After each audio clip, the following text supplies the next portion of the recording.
When Hitler died in his Berlin bunker in 1945, he left behind a secret fortune worth over 700 million Reichsmarks, more than $5 billion in today's money. But just 3 decades earlier, this same man was sleeping in Vienna's homeless shelters, selling postcards on street corners for pennies, sometimes going days without eating. How does a failed artist living among society's outcasts transform into one of the world's wealthiest men? And what happened to those billions when his empire collapsed? The answer involves tax evasion on a massive scale, stolen art worth fortunes, and Swiss bank accounts that still hold secrets today. In 1907, a young Adolf Hitler stood outside the Vienna Academy of Fine Arts, reading his rejection letter for the second time.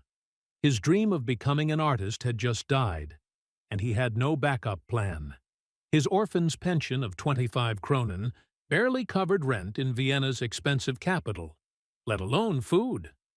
Within months, poverty consumed him completely.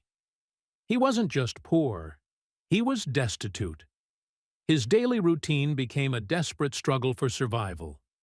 He slept in homeless shelters packed with the unemployed, the addicted, and the broken. During the day, he wandered Vienna's streets with a portfolio of cheap watercolors and postcards, trying to sell them for a few coins. Most days, he sold nothing. He shoveled snow when he could find work. He carried luggage at train stations. He painted postcards of Vienna's landmarks and sold them to tourists for whatever they'd pay.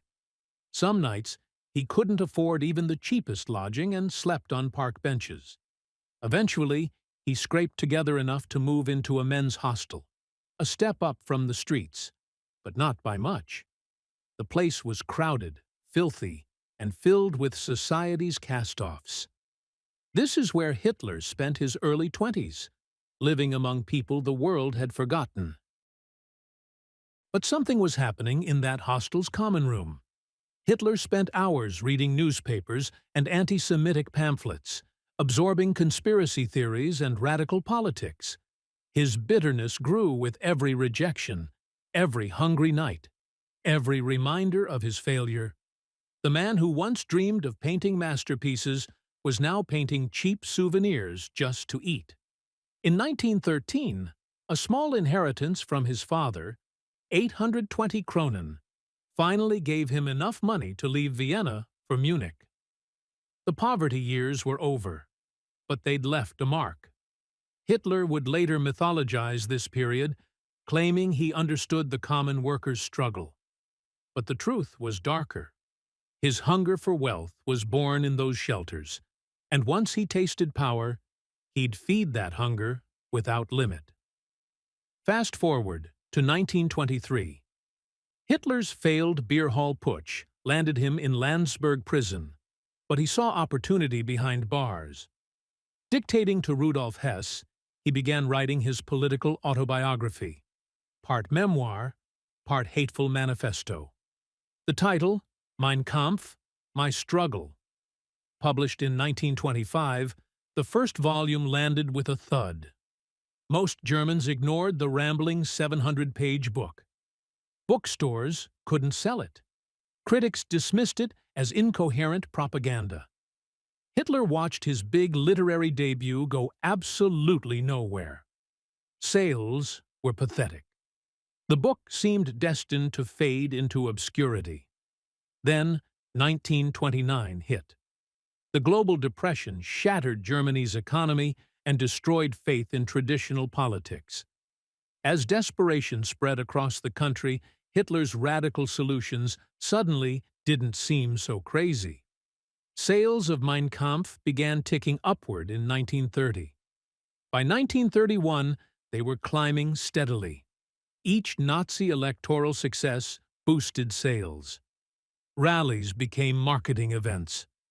News coverage drove curiosity. And once Hitler seized power in 1933, the party turned Mein Kampf into a cultural requirement that was impossible to escape. Newlyweds received free copies as gifts from the state. Schools assigned it as mandatory reading. Civil servants had to read it to get promotions. The book became inescapable in German society. Sales absolutely exploded. By 1933, annual sales hit 1.5 million copies. Between 1925 and 1933, Hitler earned 1.2 million Reichsmarks, enough to free him from financial worry forever. But the money didn't stop there. International editions appeared in 16 languages, including English, French, and Italian. Publishers in countries that would soon be at war with Germany paid hefty royalties. American and British publishers handed over advances despite growing political tensions. By 1939, over 5 million copies had sold worldwide. During the war, the book was distributed en masse to soldiers and workers. By Hitler's death in 1945, 12 million copies had circulated across Germany and occupied Europe. The journey from literary flop to political scripture took nearly 2 decades, but it made Hitler extraordinarily wealthy. The irony is brutal. Mein Kampf didn't just spread his twisted ideology, it gave him the financial freedom to spread it further. But massive income brought a problem: taxes, and Hitler had absolutely no intention of paying them. By 1932, Hitler was raking in money from book royalties and speaking fees, but he hadn't filed a single tax return. He treated taxes like they were optional, something for ordinary people to worry about. His income was no secret.